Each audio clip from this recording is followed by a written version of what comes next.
Hi, everyone. Welcome back to our monthly webinar series, Conversations and the Common Good. This is our very first webinar of the new academic year. Yes, folks, it's that time again. No more summer for any of us. This series is one where we share a wide range of conversations about how education and work can promote human flourishing. And this fall, we are hosting a fabulous set of conversations with scholars and practitioners on honesty, responsibility, character in sports, rehumanizing medicine, and the relationship between character, community, and success. Virtues and Vocations is a national forum housed at the Institute for Social Concerns at the University of Notre Dame and supported by the Kern Family Foundation. I am Suzanne Shanahan, Executive Director of the Institute for Social Concerns and host for this series. And with that, I am absolutely thrilled to welcome today's conversation partner, Christian Miller, author of The Honesty Crisis. Christian is the A.C. Reed Professor of Philosophy at Wake Forest University. He was most recently the director of the Honesty Project, funded by a $4.4 million grant from the John Templeton Foundation. In recent years, he has also been the philosophy director of the Beacon Project, funded from the Templeton Religion Trust, and the director of the Character Project, funded by a $5.6 million in grant from the John Templeton Foundation and the Templeton World Charity Foundation.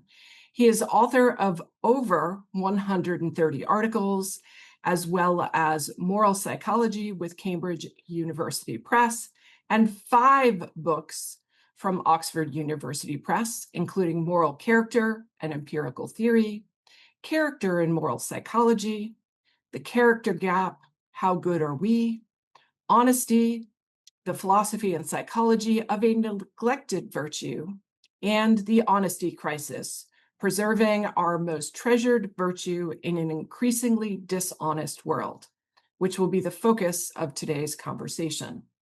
He was a contributor for Forbes, and his writings have appeared in the New York Times, Wall Street Journal, Dallas Morning News, Slate, The Conversation, Newsweek, Aeon, and Christianity Today. However, the preface of his new book includes what I consider a more delightful bio written by one of his children that reads, Dr. Christian Basil Coben Miller was born in a large house in Maryland and soon moved to a house on one side of Florida, where he helped thousands of sea turtles. Christian is now a philosophy professor at Wake Forest. He enjoys reading, spending time with his wife and 3 kids, aged 13, 11, and 9, and playing video games. Please join me in welcoming Christian Miller. Great to see you. Thank you. You're the first one who's ever mentioned that other introduction. That's really, really funny. I found it just absolutely fabulous. And I think it relates to the first question I want to ask you, which is sort of how you came to this work and sort of where the seeds of a consideration of the virtue of honesty came from, and if indeed that went all the way back to sea turtles. Oh, I wish it did, but then I probably wouldn't be honest. But it would make for a better story than the one I'm about to give you. But thank you, first of all, for letting me join you today. And yeah, the seeds go back probably 15 years when I started really working on virtue and character. So I've been at Wake Forest for 20 years. I was early on interested in topics in metaethics, the foundations of morality, where does morality come from? Pivoted into the discussion of virtue and character from an empirical perspective and a philosophical perspective, led a big project, wrote some stuff in that area. And then when that was done with the Character Gap book that you mentioned, I was thinking, I don't want to drop this completely. What else is in the character space that I could work on that's neglected, people aren't paying attention to? And the thing that jumped out at me right away was honesty. Surprisingly, now the people in question were academics. Philosophers had said almost nothing about honesty in the last 50 years, 3 papers, which is basically nothing. And other academics, similar, it was just stunningly neglected in my space. So I said, let's do something about this. Started another project called the Honesty Project, thanks to the John Templeton Foundation. Did a whole bunch of academic research. Fast forward to now, after doing all that research, I said, why keep it at a purely academic level where it gathers dust typically and doesn't get many readers? Let's see if we can bring some of these ideas to our broader audience, a more general audience. And that was the inspiration for the Honesty Crisis.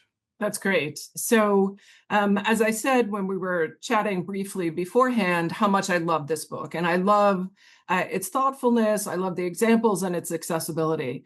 I have to say, I read it when it first came out, and I wasn't expecting to really appreciate it as much as I did. Um, Precisely because honesty seems like a tired virtue that while people will articulate its importance, I wasn't sure what people actually meant when they talked about honesty. And so I was so thrilled to see the evolution of what it is and what it means and how many domains it plays out in our daily life. And so if you could just start by providing us a little bit of a definition of what honesty is so that anybody watching can be dispelled of the, oh, geez, right? It's about lying or not lying. Mm-hmm. Sure, absolutely Yeah. love to. So that speaks to my philosopher's heart. We've got to get clear on our definitions and what we're talking about if we're going to make any progress here. So I'm on board with you that if it was just a matter of telling the truth and not lying, then first of all, I wouldn't have an entire chapter on it. And secondly, I think we wouldn't spend any time talking about it. We just move right on into the honesty crises. But I think it's actually a surprisingly rich and nuanced virtue on both the outward facing side and the inward heart side to it. So let me just say a little bit about both. Outwardly, yeah, of course, it has to do with telling the truth and not telling lies. It also prevents other forms of behavior too that would be dishonest, like stealing, cheating, misleading, BSing, hypocrisy, fraud, self-deception. They're just the kind of litany of actions that honesty is opposed to or prevents. And so on the flip side, honesty will give rise to respecting other people's property, following appropriate rules, being authentic, and these kind of opposites to the behaviors I just mentioned. But that's all outward facing. And so, of course, I'm very happy about that, but that can't be the entirety of the picture, I think, of the virtue of honesty. You also have to speak about what's in the heart. And here, to kind of maybe illustrate that and make it a little bit less abstract, let's take an example. So I'm talking to the boss, and the boss asks me a question. I give a truthful response. So the behavior looks good. And maybe I do this repeatedly over time, so it's not just a one-off. There's a pattern to my behavior. But what if I'm doing it just to angle for the boss's job, or to not get fired, or to get a promotion, or to not feel guilty for telling a lie, or to look good in front of my colleagues, or to get rewards in the afterlife, or not get punished in the afterlife? Lots of different things I just said there. They all have one thing in common. They're all self-interested. They're all about me, benefiting myself, how I can improve my situation. Then I think that's not going to cut it.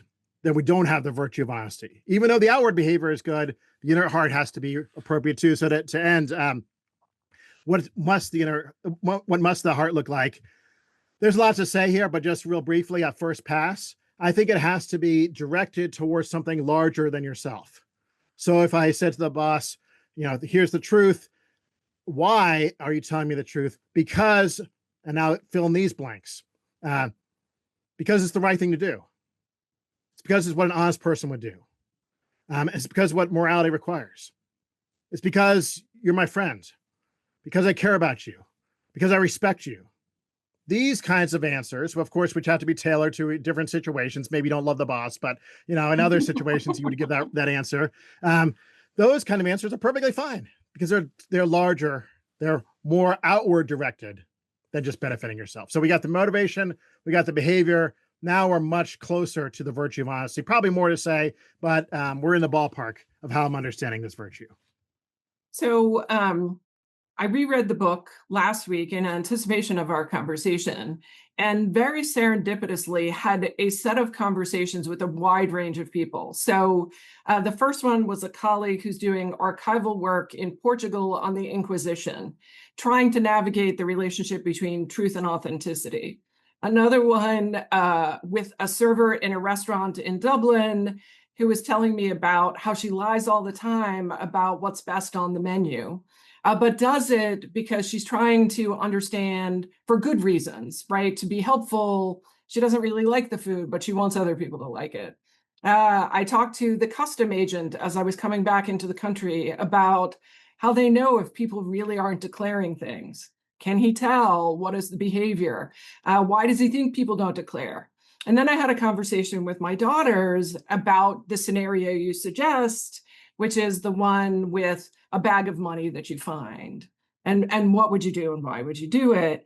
And what I was struck by was the number of domains where honesty becomes such a salient feature, and one that people are genuinely grasping to kind of work through and think through, uh, both out of a sense of it's the right thing to do, but also I want to be a good person who does the right thing. Yeah. And so I wonder if you could share just at the highest level, there are a number of spaces that you argue honesty really matters Mhm. in the book, and give us a set of examples.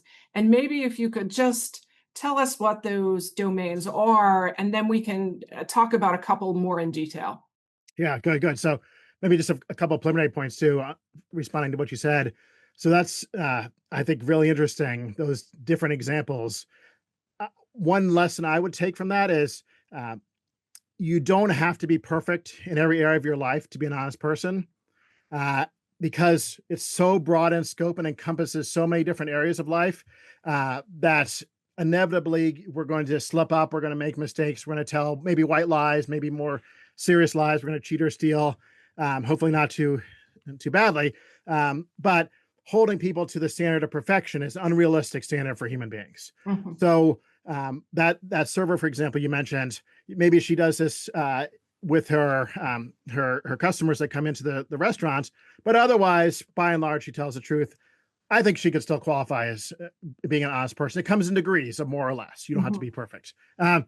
Now, as far as the areas of honesty and where it's eroding and where I'm worried about things, um, this comes to the heart of the book and the title of the book, The Honesty Crisis. So I think it might be helpful to just clarify a little bit what an honesty crisis is, and I'll give you the six examples, the six areas um, where I'm worried. So an honesty crisis in my book is an area where dishonesty is becoming more incentivized than it was in the past.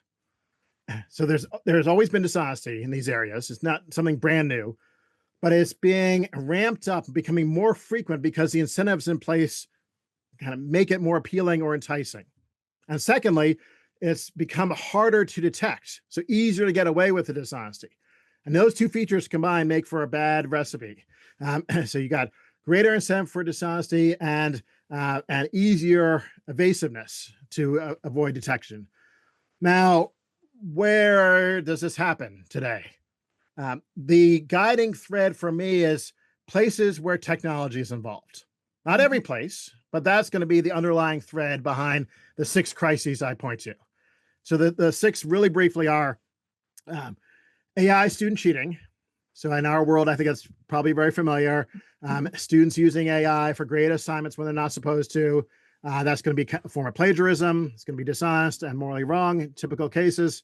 Uh, Internet infidelity. So for people who are in committed sexually exclusive relationships, there are opportunities to go to chat rooms, Ashley Madison, pornography, and very recently, AI romantic companions, which are going to erode honesty in relationships. Deepfakes, audio deepfakes, video deepfakes, they're so sophisticated now that's very near impossible to tell the difference if a given video is accurate or not, and they're eroding trust in audio and visual media. Influencer culture. So celebrities, it's become easier, I think, to be a celebrity than ever has in the past. And so many young people are enticed by becoming an influencer. There are dangers there, though, because I think it's strongly correlated with and actually causally related to dishonesty. The more you become a celebrity, the more tempting it's going to be to be dishonest. Two more, if I've think I've got my count right. I'm not great at math, but one is religion, and one is politics. So in the politics case, it seemed like hard to write a book on honesty and not bring up politics, or dishonesty maybe, and not bring up politics. So I talk especially there about fake news and political misinformation in the social media context. And then the last one, and I'll stop going on for so long, has to do with religion. This is the one that people, in my experience, have been least familiar with and find most surprising, maybe also in some ways disturbing too. The main example I talk about here is sermon plagiarism. Recent studies find at least 50% of Protestant pastors, although this will generalize to other versions of Christianity and other faiths as well, are willing and actually employing AI in the preparation and often the writing of their sermons without disclosing it, and then presenting the material as if it were their own. So this is, again, plagiarism, dishonest, and morally wrong. So those are the 6 areas I'm worried about. I'm not saying society in general is, dishonest or is going down a bad path. I don't want to paint a brush that covers everything. I'm looking at particular areas of society and why I'm worried about them. Great. So, and I think you note this at the end, I think it's important because you do cite literature that talks about, right, many people are in fact quite honest. And so these are particular spaces. I also think that, like, as you said, what's interesting is there are spaces where it's easier to be dishonest in some sense, and that technology is allowing that, but it's also easier to get away with it. And, I'm thinking about the earlier behavioral economics work on, say, cheating in a classroom. And having done lots of work with academic integrity over my career, this notion that if everybody's cheating, it's not really cheating, number one. Number two, you cheat if you really have to. So, like, you're not cheating because you're a bad person, you're cheating because you have a need that you can't meet otherwise. But that there are ways when in community of a classroom that you can prime students not to cheat, have them sign the honor code in advance, et cetera. Do you think that, right, as we see where different domains that technology or AI is operative, we are going to see more and more places where cheating is possible? And not how can we address them, because I think you do this quite well in the book, in particular spaces, but are there ways that in general we can be cultivating a culture of honesty when we are in communities? Yeah, good. So lots to say there. Let me take it, I think, in 3 parts. First, to highlight, but not expand on unless you want to circle back to it, some of the good news. So it's, Yep. Yep, for please do. listeners, it's the book might sound kind of depressing, and parts of it are. I'll be honest about that. But I do try and balance it out with some encouraging news from the empirical literature. And the one that you referenced had to do with lie and frequency. So we can circle back to that. But the upshot of that is, surprisingly, perhaps most people tell very few lies, and that I think is a good piece of news and quite encouraging. On the education front in particular, you're right that we've seen a kind of evolution of cheating over the years and different ways of trying to deal with it. I actually think there was an honesty crisis 1.0 and an honesty crisis 2.0. The 1.0 was around the turn of the century with the internet and students being able to go online and grab material and put it into their paper without appropriate documentation and then pass it off as their own work. That made things easier for them. They made things, they thought, more effective, that they would get a better grade for doing that. And they thought that they could get away with it. They thought there was some evasiveness to it as well. The 2.0 now is AI in the classroom, or maybe not in the classroom per se, but in the school system, which in this context has to do with take-home grade assignments, problem sets, papers, coding work, this kind of thing, where the professor has intentionally specified what is allowed and what is not allowed, has prohibited AI use in some way because the professor wants to see the student's own work, And yet the students do it anyway. Why? Well, because it's extremely efficient, saves them a ton of time, it's extremely effective, or so they think, and often they're right. They'll get better grades because they'll produce better work than they would have. It's extremely evasive because there's no very reliable detector. And as you also mentioned, they think that their peers are all doing it. So if they don't do it, they're going to fall behind. So they need to keep up with everyone else. In this kind of context, I don't think, and this is a little bit of an amendment to what you said, I'm not so optimistic in this kind of context about measures to promote honesty. In the old days, prior to the internet, yes, honor code, mastery mindsets, clarity in assignments, showing respect and care for students, all these kind of things went a long way. I think they still did when it came to Honesty Crisis 1.0 and the internet. I think they were still effective in curbing, not eliminating, but curbing it. I think now the ship has sailed too far, and we are not going to be able to come back at this point. The moral psychological or appeal of doing this, in contrast to whatever efforts you might make to rein it in, the appeal, the temptation is just too strong. And so I'm a pessimist here. I think, at least for introductory classes, large classes, divisional classes, required classes, all these kind of things, you've got to have the grading work in the classroom. And happy to say more about that. So Wow. yeah, Yeah, it'd be great for you to sort of elaborate a bit more on the nature of the pessimism, right? yeah. Certainly the classroom can be a space that constrains and makes that impossible. But do you think there are I still I keep recalling these conversations where, and also the earlier evidence that you cite, I do think people aspire to honesty in some sense. And so Mm-hmm. how, right, is there a way to interrupt in a broader way, or are you just like, it's just too easy, it's just too tempting? Yeah. I know you like many people I talk to like grab for some hope here. Give me some hope. Yeah, give me hope here, Christian. Yeah. And I'll give you a little bit, I guess. So it really matters a lot what the context is of the classroom. And I think a lot of discussions just paint with too broad of a brush. If we're talking, compare a community college 2-year curriculum, state's school introductory class with 300 students, upper division class in Notre Dame or Wake Forest with 15 students. I think we need to tell different stories about different classrooms and different environments and different setups. I think a state school, big anonymous class with 300 students, you assign introductory, it's like a required divisional kind of thing. Most of the students in there are never going to take another class in that department. You assign a paper that you expect to be done at home by the student as representing their own work. I don't have any hope there. I'm sorry. Now that is not saying everyone's going to do it. But look, even if 20% of students use AI, that's a huge number. It skews the grading, skews the results.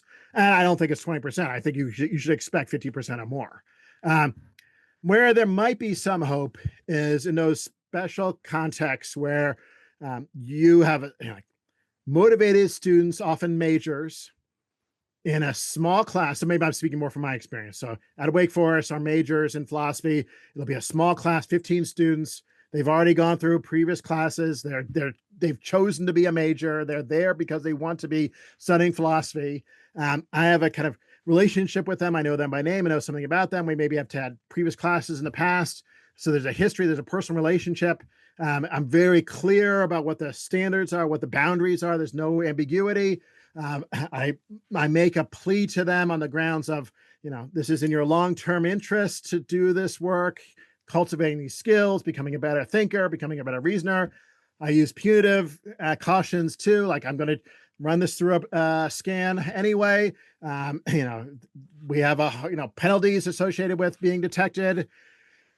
We do the honor code. I make them sign the honor code on their papers by hand. So I'm doing everything I can there. I at least I'm telling myself um, that things are better. And I'm hopeful that things are better. I don't have no demonstrable evidence that they are, but I think that I'm optimistic there in those kind of very special circumstances. Right, but I guess if you consider that indeed a very special circumstance at an elite, right, private liberal Mhm. arts institution in a philosophy class, um, that's a pretty idealistic environment to be cultivating honesty. Yep. And it's not the modal experience of the modal university student. And so, yeah, this is pessimistic, Christian. Sorry. Okay. No, it's just, I mean, I think it's interesting. And I'm reflecting, one of my daughters is applying for jobs, and she's been asked to do sort of an online proofreading exercise for this organization. And the first thing I thought was, well, why are you hiring a human to proofread in the first place? Right. Right. Right. Right. And Right. is Right. this not almost the perfect opportunity for people to be cheating rampantly, even on this kind of exam? So I do think there's something about how technology has created this anonymous ability to cheat or be dishonest without implication. Yeah. So Yeah. I agree with a you. bit of a scary world. I Yeah. want to pivot a little bit to your conversation of politics, and not particular instances, but the general state of the relationship between information, Mhm. um, honesty, truth, and our political landscape. So I think as someone who's a bit of a news hound, I frequently find myself saying, does that person believe that, or are they lying? Mhm. Right? And just constantly, because it is so orthogonal to the evidence and understanding I might have. And I think you actually offer a bit of a hopeful thought there, and maybe you could share it. Yeah. Yeah. Great. Great. Yeah. So I think it would have been easy for me to write a chapter where I just kind of go after certain people and bash them, and that we would have, like, everyone who doesn't like that person would have been fired up, and everyone who did like that person would have been really annoyed with me, and I don't know if that would have helped anything. What I wanted to do instead was try to look at not that particular person, but us in general in our current kind of political landscape, especially in the U.S. I'd say it's very U.S. centered. And how we know we're divided, we know we're polarized, and we will quickly be tempted to label the other side with some negative vice labels like closed-minded, ignorant, foolish, or dishonest. The key one for today. And I wanted to recommend some caution there, because it seemed to me, uh, yes, certainly in some cases that could be right, but there are different kinds of cases, and we don't know ahead of time what a particular person is actually thinking. So let me expand a little bit more. Let's take an example. Uh, you know, say something like election denial. Uh, you might think this person is dishonest. How could they really believe this? When they say that they think that the election was a fake, or they deny the authenticity of the election, and they must be lying. And I want to say there could be a variety of different options here we should consider. And the only way to really arrive at a conclusion is to get to know the person, see where they're coming from. And if you do that, you might have maybe a more sympathetic understanding of them. And by the way, it applies in the reverse, because they could easily think the same thing of you, assuming that you don't think the election was denied. You don't deny the election. They might think the same thing of you, and they might come to have a more sympathetic understanding of you too, in reverse. So, okay. One reason they might think that, is just because they want to believe it. And they ignore all the evidence to the contrary. And so they just have this strong desire to, their candidate didn't win, and they just want to believe the election was rigged against their candidate because they're so upset about that. Well, that's akin to self-deception. That's a kind of dishonesty. Okay, that's not going to be any good in my book. Uh, Another option, and then I'll get to the third one, which is the more charitable one, is to say, well, they at least are saying these things. They don't really believe them, but they're saying that because they want to fit in with their crowd. They want to be on the inside and be one of the accepted, or the praised amongst their crowd.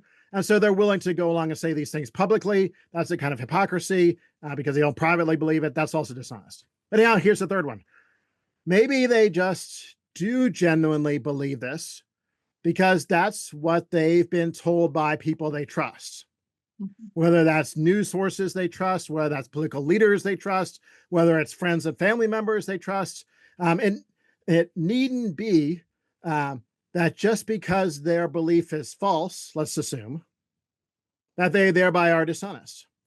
You can have a false belief and be honest, so long as they have these sources which they trusted, they form the belief, and now they authentically convey it to you as something they believe. That can be honest. Um, and so, how many people fall into that category? I don't know. That's an empirical question. We have to do a lot of psychological digging to figure that out. But it gives you a different take and maybe a more open minded take when you're interacting with someone across the divide. Like, look, we don't have time to research everything. I can't be an expert on every political matter. Sometimes I just have to trust people who I think are experts. I have my experts that I look to. That person has their experts that they look to. Their experts said this. My expert said this. They're opposing. But it's perfectly reasonable to trust who you think are experts, other things being equal, so long as you don't have some, disqualifying evidence that they're really not experts and the like of that. So sorry, that was here's a lot to say. That's the No, first no, I think pass. I think it's very helpful because I think the quickest sort of take is, oh, that person is lying, right? They're deliberatively providing misinformation, disinformation, not to have a sense of generosity that maybe they believe that. And I think the assumption that they're lying, as you say, immediately cuts down or eliminates any possibility of conversation. Yep. And that's enormously problematic. Yep. Yeah. Completely agree. So I do see this as a path to learning what other people believe, but also why they believe it. Yep. Maybe they believe it for what they take to be good reasons, then entering into a discussion of what those reasons are. What evidence, why, where did you get this from? Is it really well supported? But not in a combative way, not in a threatening way, not a way to put them down, but just to assess the evidence. And they can do the same thing to me and they can challenge me. And I might think, well, maybe I don't have a lot of great evidence for my view after all. Maybe I need to reevaluate it.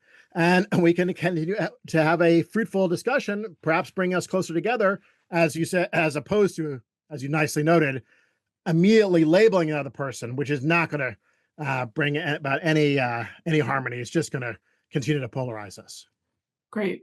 I want to turn to the conversation I had with a colleague about the relationship between truth and authenticity. And so this colleague does archival work, looks at narratives of individuals who were part of the Inquisition. And I think for me, it relates to my own narrative work with displaced persons. And I always think that the story a person tells me is an honest story as they want to tell it, right? So there's a genuine authenticity to it. But I'm not a UN officer certifying asylum or anything. And so whether it's truthful or not is less my concern. I wonder, given the prevalence of as right, sort of the rise of a sense of authenticity and the notion of owning your narrative, how that relates to concerns about honesty, concerns about truth, especially in something like the Inquisition, where we're trying to have a truthful, accurate record of what happened. Yeah, great. Lots of really interesting issues there. I'm going to approach it indirectly by circling back to some of the good news. Yep. So, some of the good news I mentioned earlier is that has to do with lying frequency, and I won't dive into the evidence now. We can maybe in question and answer if people want to ask about it. The upshot of that evidence is most people tell the truth most of the time, and it supported a theory called truth default theory, which is that our default mindset is to tell the truth to other people. It also has a kind of companion theory to it, which is we assume that people are telling the truth to us. Our default mindset is to trust other people that they're telling the truth to us until we see some disconfirming evidence, and then we might be more cautious or on guard. So it's quite natural when you hear people's stories to take them as authentic, to take them as genuine. That's our default psychological mindset. You're doing what most people would do, and that's perfectly natural. Uh, if they, in fact, are telling you their story, and not making it up, not confabulating or BSing or something like that, then they are being honest to you. That's the way I'll think about the relationship between authenticity and Yeah. honesty in that kind of context. However, they could also be mistaken, unbeknownst to them, about Mhm. some aspect of their story. Uh, they could tell you that they were born in this particular country. Unbeknownst to them, through no fault of their own, they weren't. They Right. didn't realize that their parents moved them at a very young age to another country and never told them the truth. In so doing, they are still being honest, even though they don't know their kind of birth origin story correctly. They are authentically telling you how they see the world. That's no fault of them with respect to honesty. Mhm. So, broader lesson then is truth and honesty come apart. They don't perfectly overlap. I mean, Mhm. maybe ideally you would want them to. Maybe not perfectly. If there is a perfectly honest person, maybe they would. Um, but in reality, you could have someone tell the truth and be mistaken. I mean, sorry. Let me do that again. You can have someone tell the truth and be dishonest, and you can have someone be honest and be wrong. A really simple illustration has to do with the shape of the earth. You want to go back even further in history, way past the Inquisition. Thousands of years ago, people said the earth was flat. They were Mhm. wrong. They were still honest. Uh, Back then, if someone said, just like pull a joke or something like that, no, I believe the earth is round. They're telling you what is in fact true, but they're being dishonest. Mhm. Honesty and truth don't perfectly align. Great. Um, let's talk about white lies, which I found really interesting. So, um, I sort of myself, I always think like white lies aren't lies to a certain extent. Mhm. And I think you flesh this out in an interesting way. Can you talk about how you understand white lies and to a certain extent, if and when they are ever okay? Yeah, yeah, good. So we're focusing on a particular category. I think there are other lies where they are okay, that honesty would not permit them, but all Yep. things considered, morality would permit them. So Right. where innocent lives are at stake, where lots of importance is in jeopardy. We can talk about that later if you like. I want to separate them though from the white lie cases because those are meant to be kind of everyday minor lies. How's this look on me? How did this taste? How did you like the honesty crisis? That kind of thing. I'm sure I've probably gotten some of those in response to that question. And so then there arise a couple of questions. First of all, are they genuine lies? Are they incompatible with honesty? And are they always wrong? Um, I think they're genuine lies. So let's hone in on a case. This is one I've used before. It's a fictional case. It involves my wife, her cooking, dessert. This is not it's fictional. I'm very transparent, very authentic here. She makes a new dessert. She asked me how it tastes. Privately, I think it doesn't taste good at all. I think it's terrible. What do? I say, oh, I really liked it. Thank you for making it. Um, that seems clearly to me to be a lie, first of all. So it checks that box. It also seems to me clearly to be dishonest. So I think it checks that box too. The tricky question from a larger perspective of morality is, are any cases like that ever permissible? Uh, I think there can be morally permissible white lies, especially in cases where, for example, someone's mental health might be precarious, and by telling them being upfront with them, you may tip them over the edge, so to speak. So I think there can be. Don't hear me as being a blanket opponent of them, but I think we should be a lot more cautious than we typically are because many of us are just kind of disposed to tell them, hand them out left and right now to friends and family without really blinking an eye. I would recommend caution, just real quickly, and then I think we may have some questions. Why? Well, it's a lot more complicated and costly to tell and deal with a white lie than you might think. I tell that lie to my wife. Uh, Here's some costs. She'll probably make the dessert again. And again, because I told her it was great. So, why would she stop? My kids also have to have the dessert. She makes it for a party. Other people eat it. They may not like it either. It may reflect badly on her. So pure judgment comes into play. I have to remember that I told that white lie initially, such that the next time I give similar levels of enthusiasm. I don't slip up. I got to keep that pattern going. I can't also tell my kids the truth because they might rat me out and get me in trouble that way. If I somehow do slip, and like the fourth time, I'm like, show my face shows some hesitation or, she might not only suspect that I've been lying, but then what happens to trust in our relationship in general? Like, I couldn't trust you about this. How can I trust you about other things that matter a lot more? How do I rebuild that trust afterwards? Trust is hard, easy to break down, hard to rebuild. And erosion of trust can generalize. So there are many different aspects of these white lie cases that I would recommend, caution and kind of consideration of before we go right out and tell another one later today. Okay, before we jump into the questions which are already queuing up, I did want to ask, Ray, when you think about white lies, is there any difference between a white lie that you share with your partner or your children, or with, say, a stranger? Hmm. You have this interesting one about somebody asks in an elevator, "What did you do today?" It's really not the time to tell them exactly what you did. Like, is there an ability to have greater truthfulness with your wife to say, "Oh, wow, I really hated this one. Maybe we can have the last one next time." Right? Does the nature of the relationship affect the ability to be honest? Yeah, yeah, great. Yeah, I think absolutely. So it has to be very much circumstantial, situation dependent, interaction dependent. Uh, I owe more information, and I think I need to be more forthcoming to my wife than I do with a stranger. Uh, Now, with a stranger, it's not even clear that I even have to tell white lies. I can just withhold information Mhm. and do nothing wrong.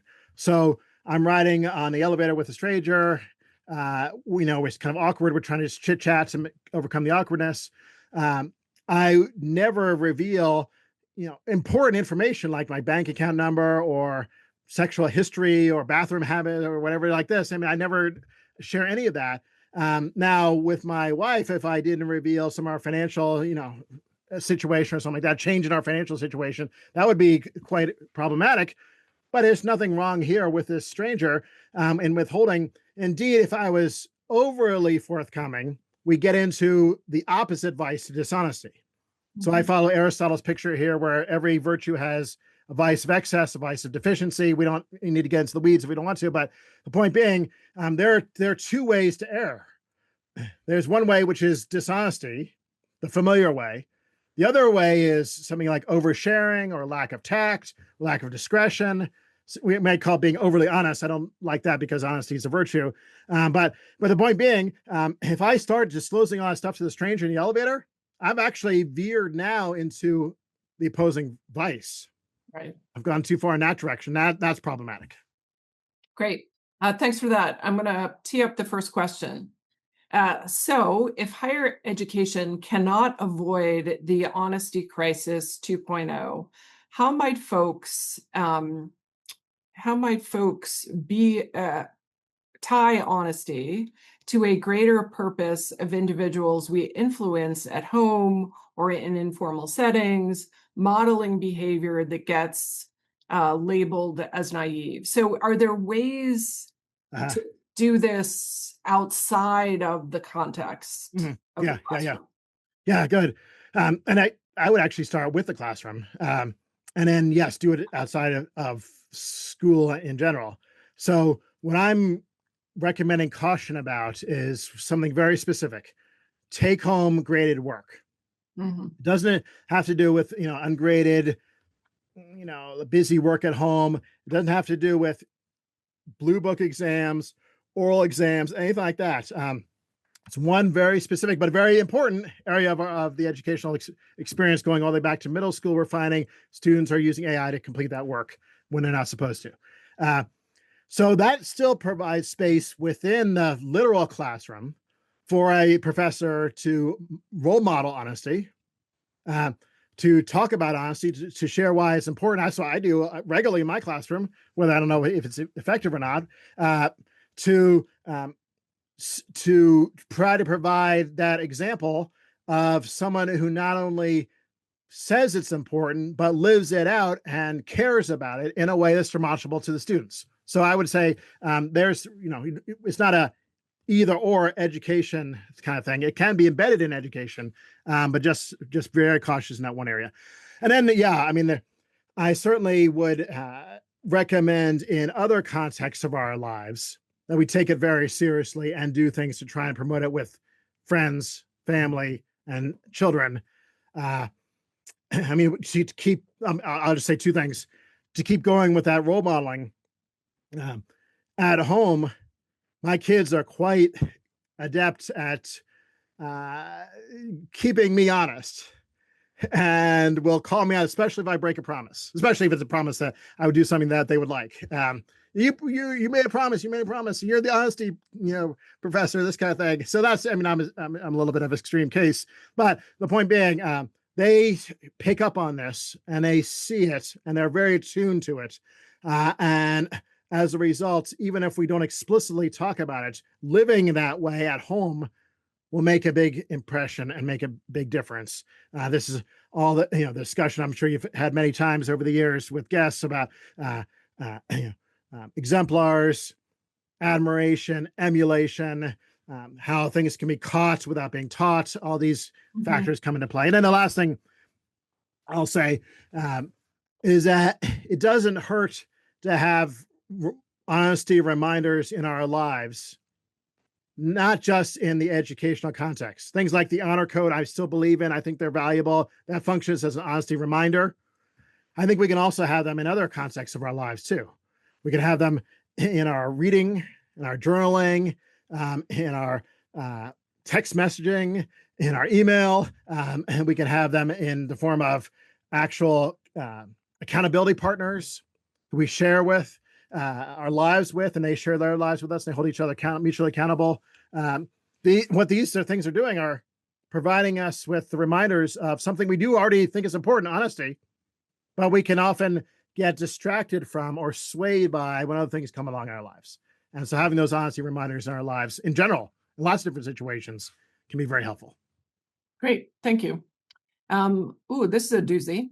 Can Oh, you no. please comment on methodology for investigating honesty in particular and character in general? You talk about data, and I'm wondering if you could share the differences between quantitative and qualitative inquiry while researching these topics. What are some of the strengths and weaknesses of these methodologies? And do you personally have a preference? Yeah, wow, that's a big one. So cut me off after a while on this one, because I mean I've written basically books about this. I'll try and be real brief. There are certainly a variety of empirical measures being used. One is self-report measures using surveys. Another is observer report measures using friends and family and other people to observe the person in question, assess their character.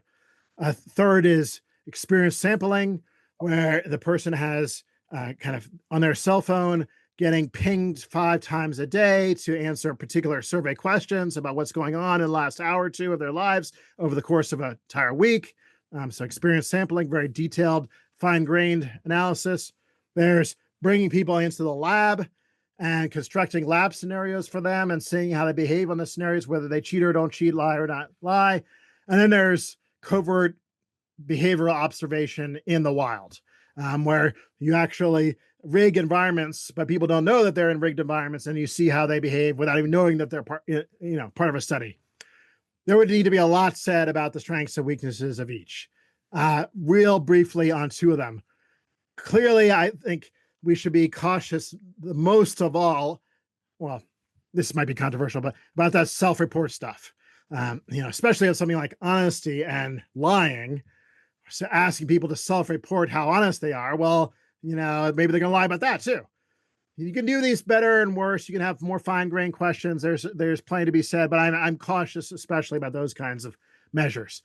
I like the behavioral measures. I like whether it's in the lab or it's in the wild. If we can kind of rig a scenario where we get as much noise taken away as we can, make it as clean and clear as possible what we're studying, and we put people in that situation and we see what happens, and a lot of people, go and get big numbers, I think we can make,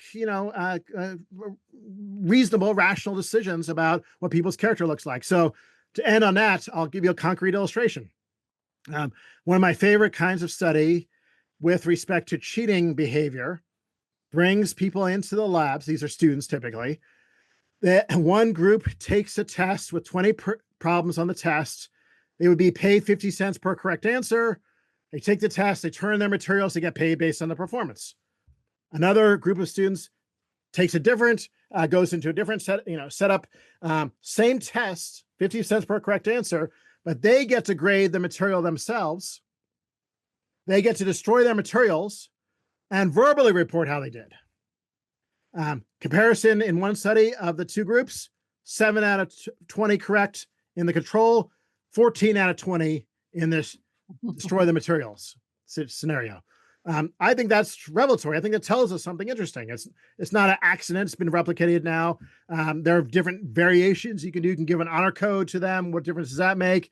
You can change the difficulty of the problems. You can change the monetary reward to $2 in another version, and manipulate the different variables to see what nudges people and what doesn't. Upshot of all that, not so good for honesty, but also not so good for dishonesty. Upshot, condensing lots of stuff I've written on, I think it's a mixed bag of what emerges from the empirical literature. There's some good, some bad. We're not honest in general, but we're not dishonest either. We're somewhere in the middle. Great, thank you. Next one, you mentioned self-deception as a form of dishonesty. Isn't it impossible to know if you are self-deceived? If it is, then is self-deception really a form of dishonesty if you believe you're being honest? Tricky stuff there. Yeah.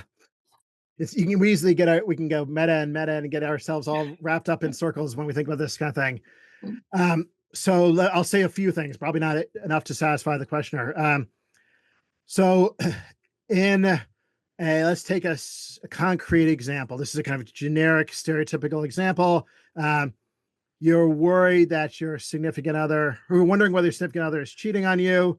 I'll do it from my perspective as a man. I'm wondering about that. I don't think so initially, but then all this evidence starts to accumulate, these, credit cards receipts and these weird change to the schedule and this, physical evidence and so forth and so forth. I ignore it because I don't want it to be true that my wife's cheating on me. So I just neglect what is becoming an overwhelming avalanche of evidence out of a desire to cling to a certain kind of belief. That's a kind of paradigm case of self-deception. I succeed in doing that despite the evidence, and I still genuinely believe by my lights that my wife is being faithful to me. Now, do I have to know that I'm self-deceived to be dishonest? No. I think honesty and dishonesty are objective matters. You can be dishonest and not recognize that you're dishonest. You can, I think it just generalizes beyond self-deception. You might even be, for example, hypocritical. You might even, and not even realize you're being hypocritical. Like you just compartmentalize yourself so much. Like in public, I behave this way. In private, I behave this way. I don't even realize that they're not even connected to each other. And that can happen. So yeah, it's not required that you recognize that you're deceiving yourself to actually be deceiving yourself or to be dishonest. Now, I think also over time, you can come to realize that though. It's not like it's going to be forever closed off to you. Something could change. I mean, the evidence could be so obvious that you can't deceive yourself anymore. It's like use your imagination, stares you in the face. Or you just might some kind of psychological revelation happens such that the truth now emerges. You can look back and say, oh, I was actually deceiving myself for a long time because I didn't want to confront this about myself. Mm-hmm. But now I'm prepared to confront it and move past my dishonesty. That Great. can happen. Okay, we have two more questions, so I'm going to lay them out there and you can choose. Uh, Maybe I can try to be brief. It's hard for me, but okay, no, I know it's a lot of material. So, as political leaders lie more frequently and more blatantly, it seems reasonable to assume that they are creating an environment for others to lie in as well.